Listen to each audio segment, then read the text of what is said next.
이런 이야기가 있습니다. 어떤 장로님이 세상을 떠나서 천국을 가셨습니다. 근데 1시간 전에 온 집사님이 있었는데 예수님께서 진수성찬으로 대접을 합니다. 그래서 장로님은 더 큰 대접을 받으리라 기대를 했습니다. 근데 보통으로 해줘요. 그래서 좀 섭섭해서 질문을 던졌더니 예수님이 너는 세상에서 이미 많은 영광도 받고 대접을 받지 않았느냐 그렇게 말씀을 해요. 근데 한 가지 더 궁금한 게 있었습니다. 하루 전에 온 담임 목사님은 어떤 대접을 받나?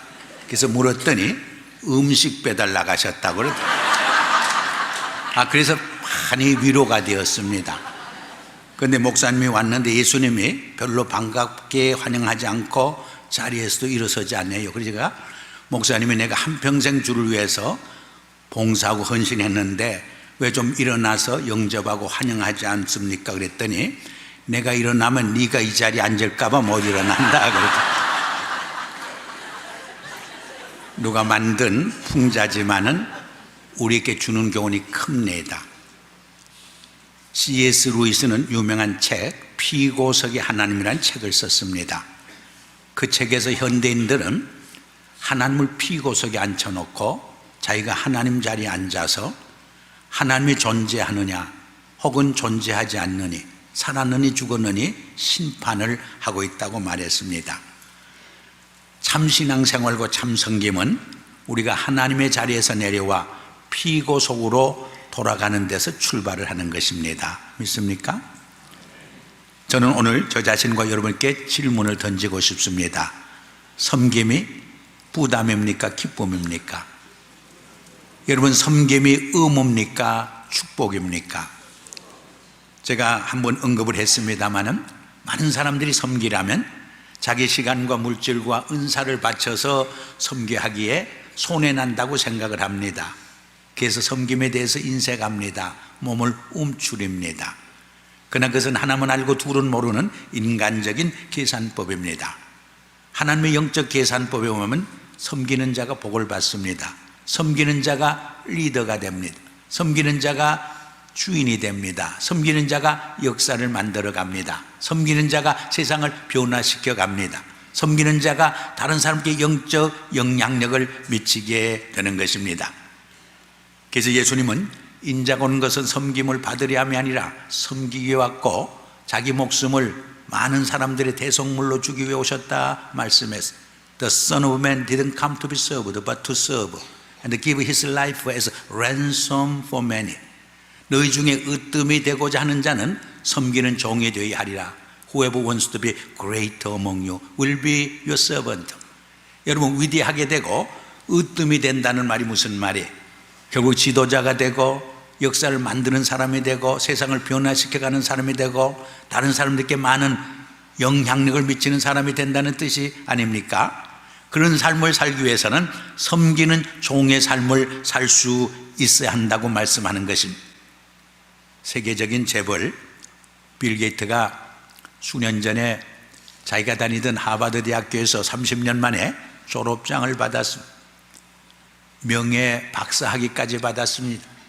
그때 졸업 연설을 했는데 연설 중에 이제 돈 잘 버는 마이크로소프트 회사의 회장직을 내려놓고 자선단체의 책임자로서 세상에 가난하고 소외되고 병들고 어려운 분들을 섬기며 살고 싶다고 고백을 했어요.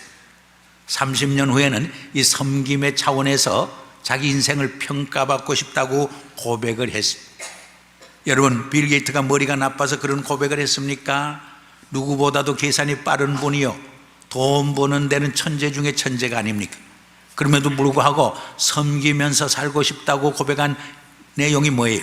섬김의 삶이 가장 보람있고 가치있고 복된 삶이라는 고백이 담겨져 있는 것입니다. 오바마 대통령도 하버드 대학교를 졸업하고 돈 많이 주는 변호사직을 많이 오퍼를 받았습니다. 그러나 다 사양하고 시카고 지역에 가난하고 병들고 억누리고 소외된 빈민굴에 들어가서 그들을 섬김으로 자기의 커리어를 시작합니다. 그랬더니 그 무명의 흑인 청년을 미국 사회가 미국의 상원으로 선출해서 보내준 몇 년 후에는 흑인 첫 대통령이 되는 영광을 누리게 되는 것입니다. 이것이 섬김의 기쁨이요 섬김의 축복인 줄 압니다. 불란서에 아베 피에르라는 분이 있었어요. 이분은 아주 부자인 귀족의 자녀로 태어나서 유산만 해도 한평생 떵떵거리며 잘 먹고 살 수 있었어요. 그러나 스스로 그 유산을 다 포기하고 수도사의 길을 걸어요. 수도사 생활을 해보니까 자기는 참 좋은데 세상을 변화시키고 세상에게 어떤 영향력을 미치는 데는 역부족이에요. 그래서 고민하다가 국회의원으로 출발해요. 국회의원에 당선돼서 정치를 해요. 정치를 통해서 세상을 변화시키기를 노력하는데 정치를 하면 할수록 세상이 더 악해져요. 범죄가 더 늘어나요. 파리거리에 홈레스가 더 우글거려요. 그래서 정치에 대해서 환멸을 느껴요. 절망을 가져요. 그래서 스스로 국회의원 옷을 벗어 던지고 홈레스가 돼요. 그래서 홈레스 친구들과 어울려서 먹고 자고 거리의 생활을 하게 됩니다. 홈레스들을 몇 명씩 그룹을 지어서 의식화 교육을 시켜요. 그래서 못 쓰는 종이나 물건을 주워다가 재생시켜서 자립의 길을 걷게 훈련을 합니다. 얼마 후에는 자기들보다 더 못 사는 홈레스를 돕는 운동을 전개시킵니다. 한 10년간 했더니 파리거리에 홈레스가 다 사라지고 말았어요. 그 후에 그는 인도로 건너가서 병원을 짓고 나병 환자 센터를 지어서 그들을 섬기고 치료해 주게 됩니다.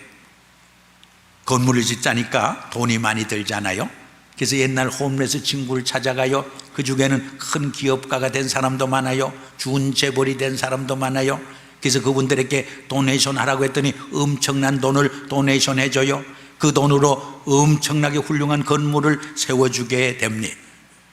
그래서 인도 사람들이 너무 고마워서 감사표를 만들어 증정해요. 그때 이 피에르가 유명한 말이에요. 감사할 사람은 여러분이 아니고 저 자신입니다. 내가 여러분들을 섬길 수 있었다는 것이 얼마나 큰 은혜요 축복이요 특권인지 아십니까? 유명한 말을 남김. 여러분 이 피에르가 누군지 아십니까? 불란서에서 온 국민들이 1년에 제일 존경하는 사람 한 사람을 선출합니다. 거기에 당선되었어요. 한 번만 당선된 것이 아니라 7번이나 당선되었던 것입니다.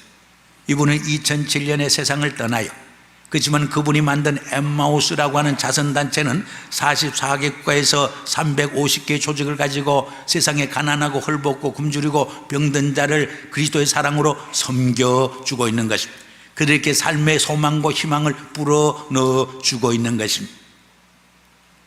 불란서에만 4,000명 이상 모이는 이 엠마우스 공동체가 110개나 있어요. 근데 이 공동체의 3가지 삶의 원칙이 있어요. 자기가 먹는 밥은 정부의 도움이나 다른 사람의 도움 없이 자기가 스스로 노동해서 벌어먹어야 한다는 거예요. 그리고 공동체 안에서 번 모든 돈과 물질은 모두 함께 공유한다는 거예요. 3번째 원칙은 자기들이 풍족한 삶을 누리진 못하지만 자기들보다 가난하고 어려운 사람을 그리스도의 사랑으로 섬겨준다는 원칙입니다. 얼마나 아름다운 공동체의 모습입니까? 이렇게 우리가 섬기되 바로 섬겨야 돼. 자기중심적이고 독선적인 섬김이 될 때 하나님의 영광을 가리우고 교회 공동체를 해치고 다른 사람께 많은 상처를 주고 자기도 상처를 받는 결과를 늘 초래하게 되는 것입니다. 그래서 성경을 우리가 깊이 읽어보면 성경은 바이블 베이스드, 말씀에 기초한 크라이스트 센터드, 예수 그리스도 중심의 미션 오리엔티드, 선교 지향적인 섬김을 늘 우리에게 가르쳐주고 있습니다.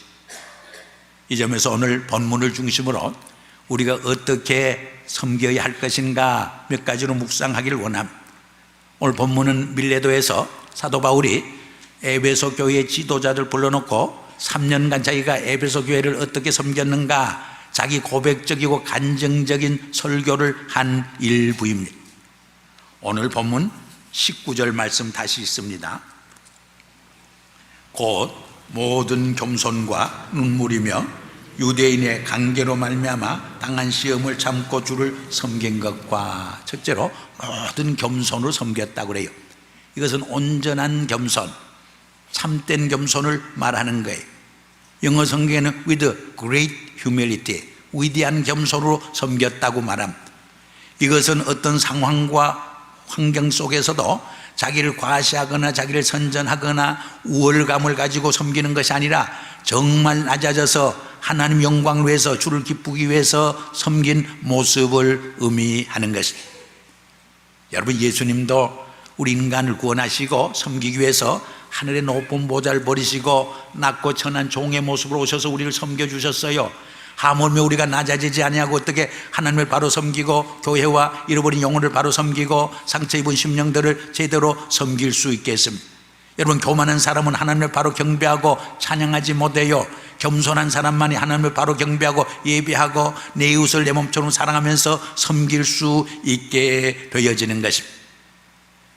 이 겸손이란 말을 영어로 humility라고 하는데, 이 말이 어디서 왔는가 제가 찾아봤더니 휴무스라고 하는 땅이라는 뜻을 가진 라틴어에서 왔습니다. 여러분, 땅은 하늘에 비해서 낮은 거예요. 높아질 수가 없는 거예요. 인간은 하나님 앞에서 본질적으로 낮아지고 겸손한 존재입니다. 근데 그 겸손함을 잃고 교만해질 때 인간성이 파괴되면서 온갖 비극과 불행이 시작되어지는 것입니다. 우리 인간은 흙에서 와서 흙으로 돌아가는 흙덩이에 불과하다는 생각을 할 때 교만해질 수가 없어요. 낮아지고 겸손할 수밖에 없는 존재인 것입니다. 여러분, 땅이 얼마나 겸손해요. 낮아요. 막 구두발로 짓밟고 짐승들이 짓밟아도 불평항의하지 않아요.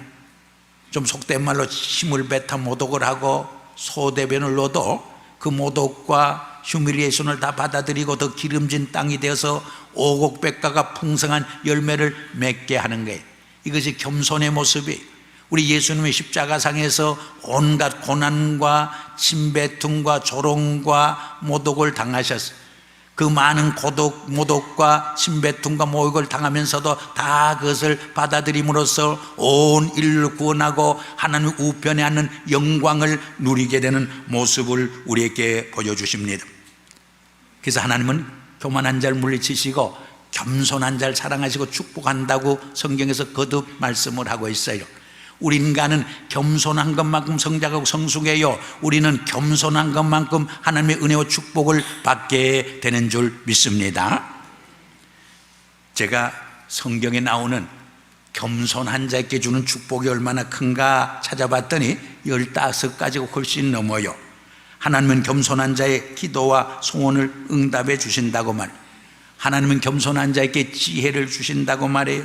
하나님은 겸손한 자에게 영적으로 물질적으로 풍성한 축복을 주신다고 말해요. 하나님은 겸손한 자를 붙들어 주신다고 말해요. 하나님은 겸손한 자를 구원하시고 높여주신다고 말해요. 하나님은 겸손한 자를 구원으로 아름답게 하신다고 말해요. 하나님은 겸손한 자에게 기쁨을 주신다고 말해요. 하나님은 겸손한 자를 재앙을 거두시고 분노, 심판의 날에 숨기우신다고 말했어요. 하나님은 겸손한 자와 함께 거하시고 영혼을 소생케 한다고 그랬어요.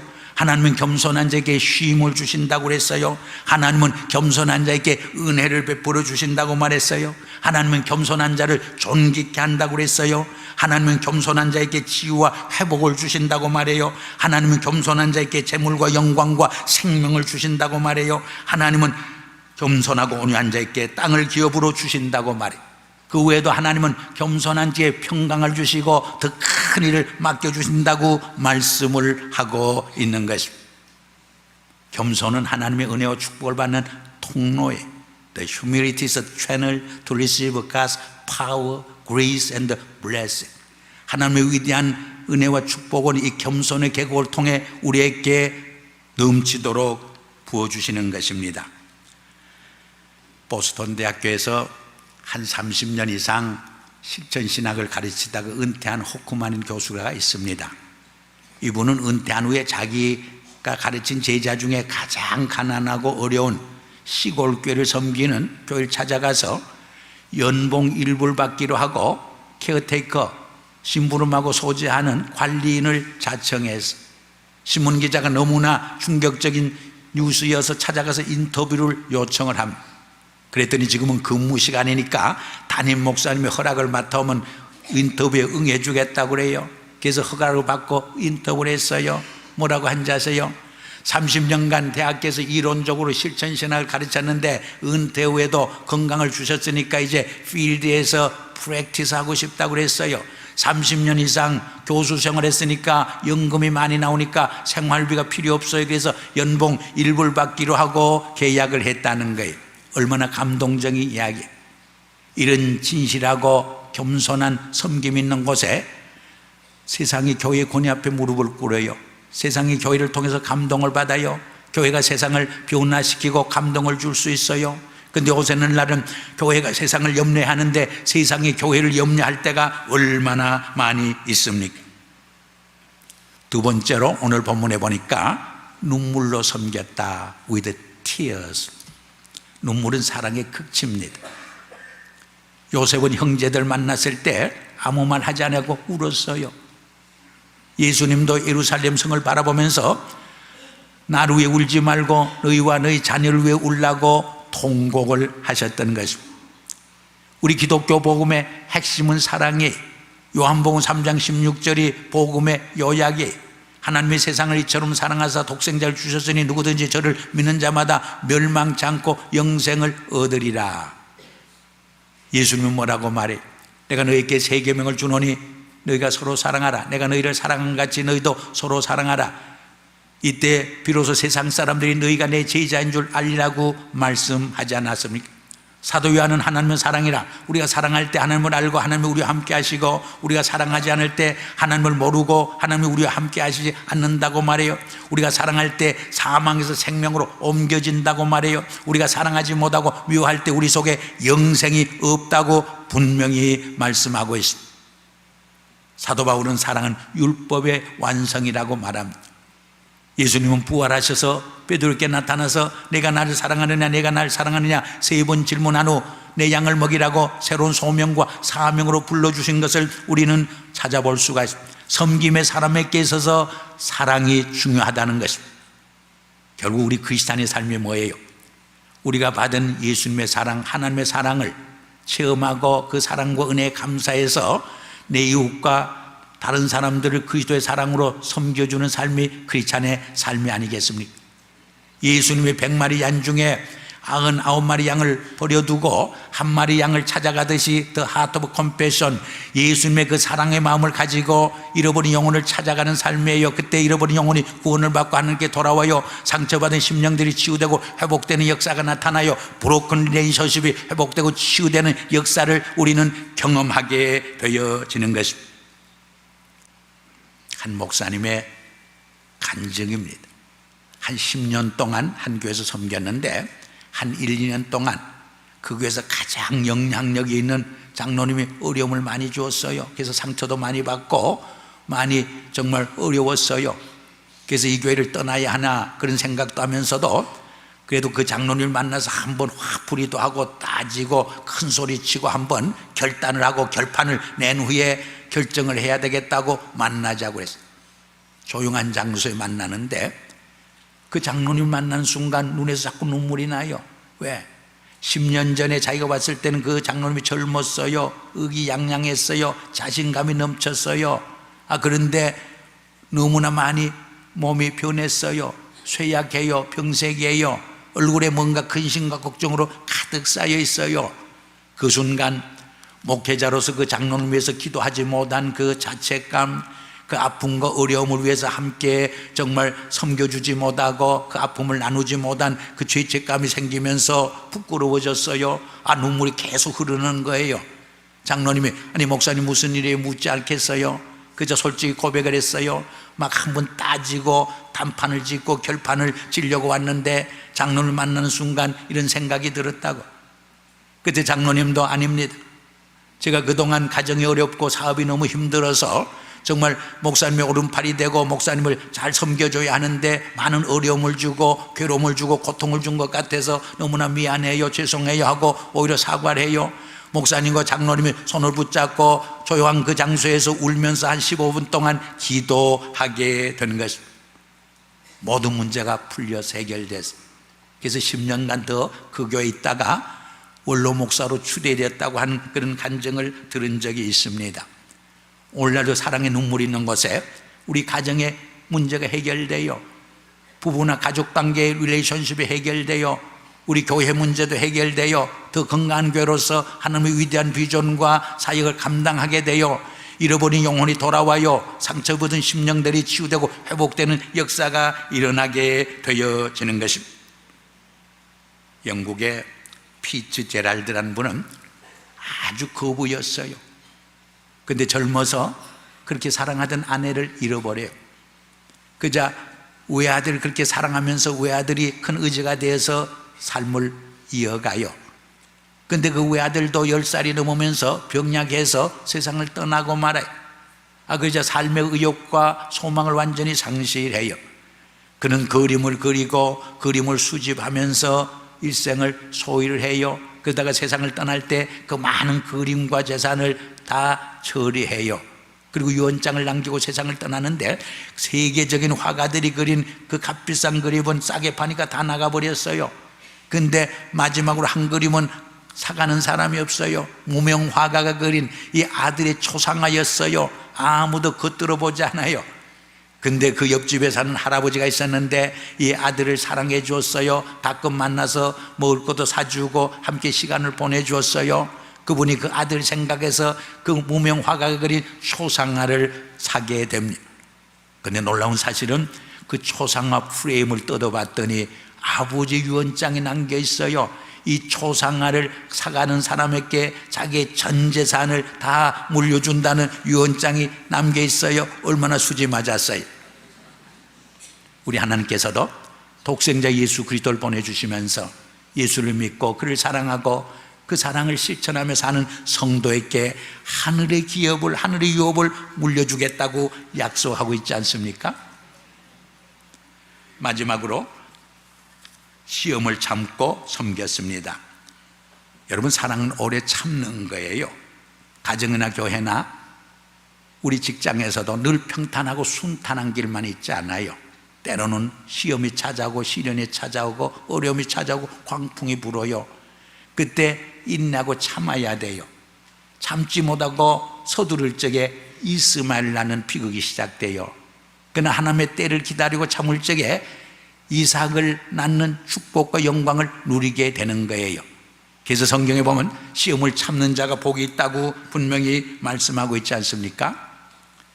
제가 85년도에 토론토에서 한 11년을 교회를 섬겼더니 안식년을 주었어요. 그래서 마침 하버드 대학교에서 메릴 펠로십이라고 하는 장학금을 줘서 가서 공부를 좀 할 수 있는 기회를 가졌어요.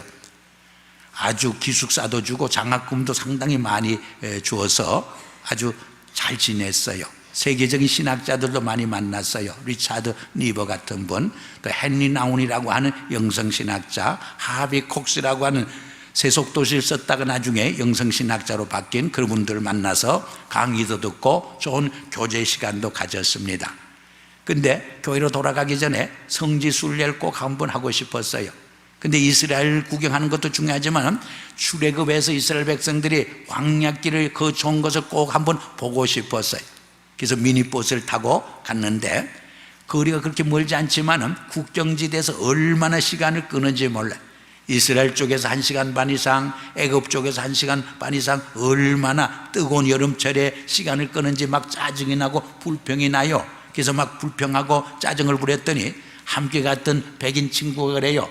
이스라엘 백성들은 이 국경을 넘는데 40년이 걸렸는데 뭘 3시간 가지고 그러느냐. 제가 얼마나 부끄러워졌는지 몰라요.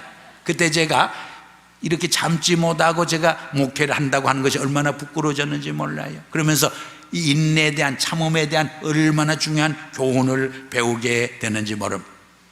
여러분, 한 작가나 화가가 정상에 오르려면 10년, 20년 인내하면서 실력을 쌓아야 돼요. 피겨스케이터가 정상에 오르려면 2만 번 이상 엉덩이를 찧어야 되는데, 여러분 목회도 그래요. 제가 카나다에서 10년 이상 어려운 교회를 잘 섬겼더니 여기저기서 초청을 해요. 그래서 마지막에 우리 나성영락교회 와서 목회하다가 은퇴하는 축복을 제가 누리게 되었습니다. 결론적인 말씀을 드립니다. 24절에 보니까 복음의 사명을 다하기 위해서는 생명조차 조금도 귀여기지 않는 헌신이 있었다고 고백을 합니다.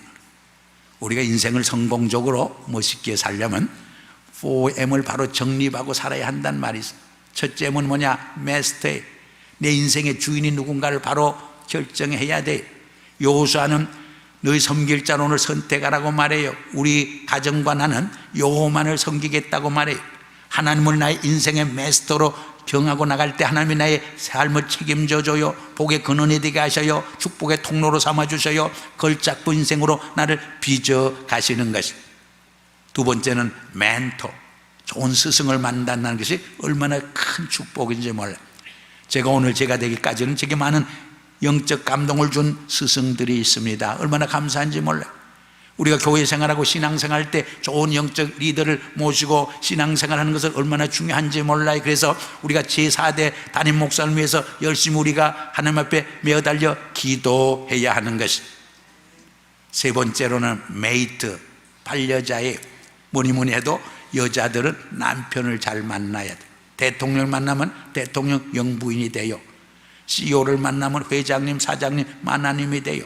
그러나 홈레스를 만나면 홈레스 마누라로 전락하는 거예요. 그러나 사실은 남자들도 아내를 잘 만나야 돼. 부인을 잘 만나야 성공하고 출세한다. 그런 말을 우리가 자주 하게 됩니다. 마지막으로는 미션, 사명이에요. 칼 힐튼은 유명한 말을 하지 않았습니까? 누가 가장 행복한 사람인가? 생명을 바쳐 섬길 수 있는 대상이 있고 사명이 있는 사람이 가장 행복한 사람이라고 그는 주장을 했어요. 우리 그리스도인에게는 생명을 바쳐 섬길 수 있는 하나님이 계시고 그가 우리에게 주신 복음의 사명이 있다는 것이 얼마나 큰 축복이 영광이요 기쁨인지 알 수 없는 것입니다. 마지막으로 1950년대 중반에 휘튼 칼리지를 졸업하고 저 남미 에콰도르 아우쿠족에게 복음을 전하러 들어갔다가 무참히 살해되고 순교한 짐 엘롯과 그 4명 친구 이야기를 잠깐 소개하고 말씀을 맺습니다. 이분들이 복음을 전하러 들어갔다가 살해되고 순교했을 때 미국 교회 와서 미국 사회는 큰 충격을 받습니다. 그 아내들은 얼마나 실망을 하겠어요. 그러나 그 아내와 가정들은 모여서 기도하고 성경을 묵상하고 읽기 시작해요. 그때 하나님께서 세미한 음성을 들려줘요. 남편들이 순교한 그 땅에 가서 다시 복음을 전하라는 거예요. 그들을 사랑으로 섬기라는 거예요. 남자들도 들어가기 어려운데 여성들이 들어간다는 것이 얼마나 힘들어요. 그러나 그들은 순종합니다. 들어갔을 때 이 식인종들이 얼마나 기뻐하는지 몰라요. 예쁘게 생긴 포동포동 찐 밥이 왔다고 얼마나 환영하는지 몰라요. 그러나 그들의 마음속에 퀘션이 생겨요. 저렇게 젊고 잘생긴 여성들이 무엇 때문에 이 땅을 찾아왔을까? 그때 그들이 고백을 해요. 당신들에 의해서 살해된 순교한 백인들의 부인들인데 그들이 여러분들께 다 하지 못한 하나님의 사랑으로 여러분들을 섬기기 왔다고 고백을 해요. 그때 감동을 받아요. 마음문을 열어요.